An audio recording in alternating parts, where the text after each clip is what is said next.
Il y a du droit. Michel Burgon.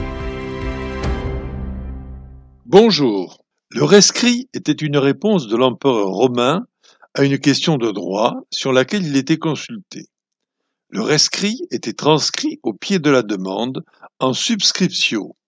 Il commençait par si vera sunt eaque complexa est, si les affirmations sont vraies, et le rescrit était public, et chacun pouvait s'en prévaloir. Le certificat d'urbanisme est un acte administratif du type rescrit. Il existe deux types de certificats, le certificat d'information et le certificat opérationnel.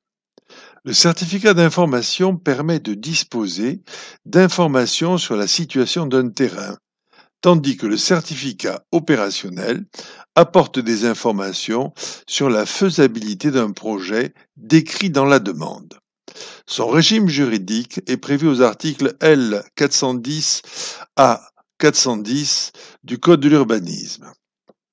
Le certificat d'urbanisme informatif renseigne sur les règles d'urbanisme et de constructibilité applicables à un bien donné, les limitations aux droits de propriété, servitude d'utilité publique, droit de préemption, zone de droit particulier, périmètre d'un monument historique, risques archéologiques et autres.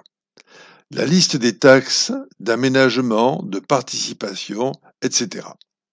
En plus de ces informations, le certificat d'urbanisme opérationnel indique si le terrain peut être utilisé pour la réalisation du projet et l'état des équipements publics, voies et réseaux existants ou prévus desservant le terrain.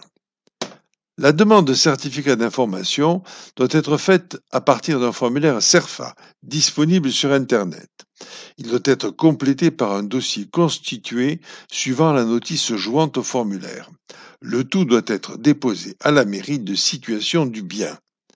La mairie dispose d'un délai de 1 mois pour traiter la demande du permis informatif et de 2 mois pour instruire celle d'un permis opérationnel.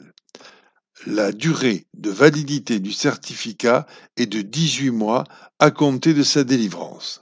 Ainsi, le certificat d'urbanisme cristallise la situation juridique du terrain puisqu'il a pour effet de garantir au demandeur le maintien des règles applicables s'il dépose ensuite une demande d'autorisation ou une déclaration préalable de travaux dans un délai de 18 mois et sous la condition expresse et méticuleusement observée que cette demande soit rigoureusement conforme aux éléments fournis lors de la demande du certificat. Sauf le cas d'une réponse illégale, le maire est donc solidement tenu par sa réponse. Comme à Rome s'engageait l'empereur, la République s'engage.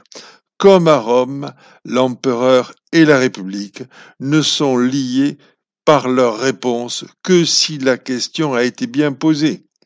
Méfiez-vous donc des certificats d'urbanisme exhibés par d'impétueux négociateurs.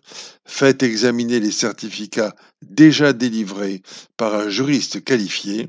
Et si vous déposez une demande, soyez précis quant à vos intentions. À la semaine prochaine.